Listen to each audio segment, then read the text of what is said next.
Assalamualaikum warahmatullahi wabarakatuh. Kembali lagi di channel ini. Sekarang saya akan membahas jalannya pertandingan Timnas Indonesia U19 yang berhasil mengalahkan tamunya yaitu Timnas Vietnam U19 dengan skor 3-2. Dengan kemenangan ini Timnas Indonesia berhak lolos ke putaran final Piala Asia U20 di Uzbekistan pada tahun depan. Dan Timnas Indonesia berhasil menang di 3 pertandingan kualifikasi Piala Asia. Yang pertama menghadapi Timnas Timur Leste menang dengan skor 4-0. Yang kedua menghadapi Hong Kong dengan skor menangnya dengan skor 5-1. Dan yang terakhir menghadapi Vietnam menang dengan skor 3-2. Dan kemenangan ini menghadapi Vietnam juga sangat spesial sekali bagi Coach Sintayong karena berhasil mengalahkan Timnas Vietnam untuk pertama kalinya. Dan juga membalaskan apa yang dilakukan oleh Timnas Vietnam di Piala AFF U19 kemarin, sehingga Timnas Indonesia U19 tidak bisa lolos ke semifinal Piala AFF. Dan untuk Vietnam harus menunggu hasil predikat 5 runner up terbaik. Tapi saya tidak peduli Vietnam mau lolos apa enggak, yang penting Timnas Indonesia lolos ke Piala Asia U20 pada tahun depan. Dan pada pertandingan kali ini Timnas Indonesia menggunakan formasi 3-4-3. Di posisi menjaga gawang ada Aditya bermain bagus walaupun saya agak deg-degan dengan kiper ini, tetapi kiper ini melakukan beberapa penyelamatan penting, kalau nggak salah 3 penyelamatan penting. Dan 2 gol dari Vietnam itu murni bukan kesalahan dari dia, itu murni kesalahan dari para pemain Timnas Indonesia, khususnya backnya, karena telat balik ke posisi aslinya pas terkena serangan balik, sehingga para pemain Vietnam berhasil mencetak gol melalui counter attack. Dan di posisi depannya ada 3 back yaitu Robby Darwish, Dimas, dan Ferrari. Terus di posisi back sayap ada Frankie Misa dan Kakang. Terus di posisi tengah ada Arkan dan Janadin. Kedua pemain ini kurang efektif mainnya, sering sekali melakukan salah-salah passing, terutama Janadin. Passingnya tuh sering sekali error, tetapi pemain ini bermain fighting spirit, bermain semangat sekali, lugas mainnya, tetapi kurangnya tuh passing-passingnya harus diperbaiki lagi. Terus di penyerang ada Ronaldo Kuateh di posisi kiri, di kanan ada Ginanjar, dan target mainnya ada Hoki. Ronaldo Kuateh kalau menurut saya pada pertandingan kali ini dia tidak kelihatan sama sekali. Akhirnya dia digantikan oleh Marcelino Ferdinand, dan sentuhannya cuma sedikit saja pemain ini pada babak pertama. Selebihnya dia cuma lari-lari saja dan harus memperbaiki diri kalau memang ingin bermain di Piala Asia tahun depan dan Piala Dunia khususnya. Terus untuk Hoki Caraka kalau menurut saya pada pertandingan kali ini dia kurang beruntung saja, mendapatkan 2 peluang emas tetapi tidak berhasil memanfaatkan peluang itu sehingga tidak berhasil mencetak gol.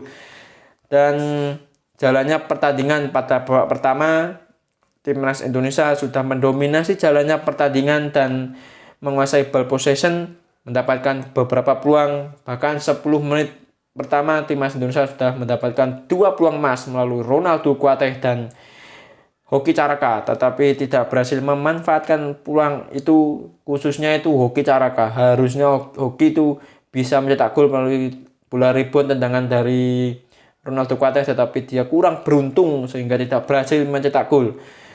Setelah itu Timnas Indonesia juga menyerang, melakukan pressing ketat. Kalau ada pemain Vietnam yang memegang bola langsung dipres oleh para pemain Timnas Indonesia, sehingga para pemain Vietnam harus bermain bertahan mengandalkan serangan balik. Dan para pemain Vietnam juga bermain sangat kasar sekali pada pertandingan kali ini. Mereka tuh benar-benar mengincar kaki dari para pemain dari Timnas Indonesia. Beruntung saja para pemain Timnas Indonesia tidak ada yang cedera karena tackle-tackle keras dari para pemain Vietnam. Dan pada babak pertama ini Timnas Indonesia mendapatkan 3 peluang emas, peluang yang benar-benar membahayakan tetapi tidak berhasil memanfaatkan. Seperti saya dibilang, yang pertama itu Ronaldo Kuateh, kedua itu Hoki mendapatkan 2 peluang dan harusnya itu gol dua-duanya, tetapi kurang beruntung saja pemain ini. Dan memasuki babak kedua, Timnas Indonesia, Coach Sintayong memasukkan Marcelino Ferdinand untuk menggantikan Ronaldo, dan itu memang sangat layak sekali digantikan karena Ronaldo Kuateh tidak kelihatan sama sekali pada pertandingan kali ini, dan itu jujur saja saya bilang gitu. Dan masuknya Marcelino Ferdinand juga sangat tepat sekali. Coach Sintayong kalau menurut saya sangat jenius memasukkan beberapa pemain khususnya pada babak kedua sehingga berhasil mencetak 3 gol. Dan Marcelino Ferdinand akhirnya berhasil mencetak gol. Tendangan dari Marcelino Ferdinand sangat bagus sekali. Yang awalnya itu berkat kesalahan dari para pemain Vietnam akhirnya direbut oleh Marcelino Ferdinand. Akhirnya Marcelino Ferdinand mengumpan ke Frankie Misa, terus dikembalikan lagi ke Marcelino Ferdinand. Marcelino Ferdinand yang berada di posisi kosong dan tepat untuk menendang bola berhasil memanfaatkan itu. Tendangannya sangat bagus sekali. Akhirnya gol. Setelah gol itu, timnas Indonesia makin semangat mainnya, kepercayaan dirinya meningkat, melakukan beberapa serangan. Tetapi malah Vietnam berhasil menyamakan kedudukan melalui serangan balik.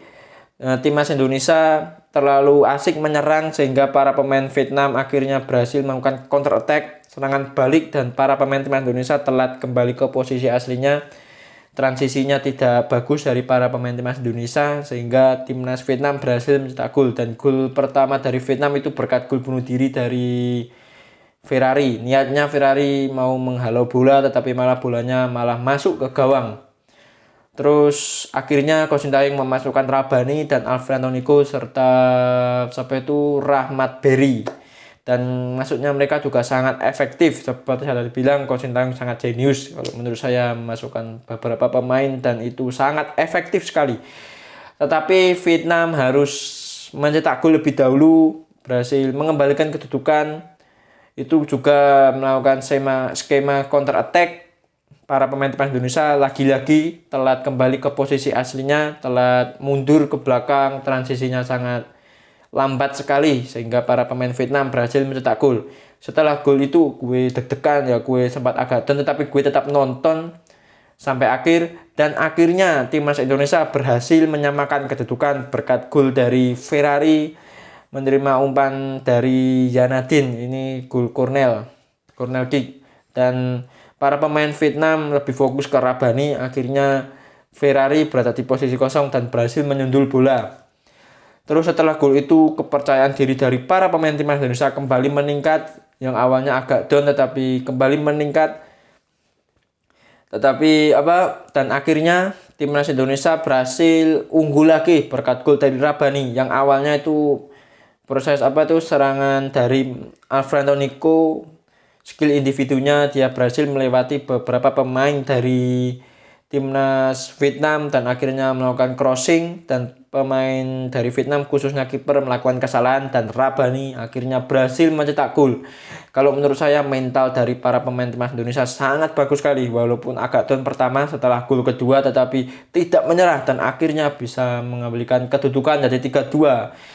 Setelah gol itu, para pemain Vietnam akhirnya keluar untuk menyerang tetapi tidak ada gol lagi sampai menit akhir, dan timnas Indonesia menang dengan skor 3-2 dan berhak lolos ke putaran final Piala Asia U20. Dan masih banyak yang harus diperbaiki dari timnas Indonesia walaupun lolos ya, dan ada kekurangannya.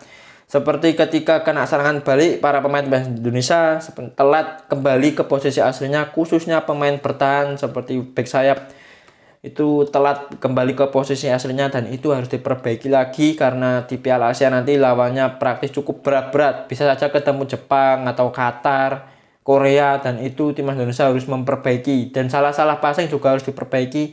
Dan yang terakhir itu timnas Indonesia harus memperbaiki finishing sehingga timnas Indonesia berhasil mencetak gol. Harusnya ya di kualifikasi Piala Asia ini timnas Indonesia bisa mencetak lebih banyak gol lagi kalau bisa memanfaatkan peluang yang ada. Ya, tetapi harus diperbaiki semua itu karena di Piala Asia nanti lawannya lebih berat daripada di kualifikasi nanti, di kualifikasi kemarin. Dan timnas Indonesia mudah-mudahan setelah lolos ini bisa lebih baik lagi, dan selamat untuk timnas Indonesia U19 lolos ke Piala Asia U20. Dan terima kasih untuk Coach Sintayong karena berhasil meloloskan 2 tim, yang pertama timnas senior dan yang kedua timnas U19. Dan saya akhiri perjumpaan kali ini. Kalau ada salah-salah kata dari saya, mohon dimaafkan. Saya akhiri. Wassalamualaikum warahmatullahi wabarakatuh.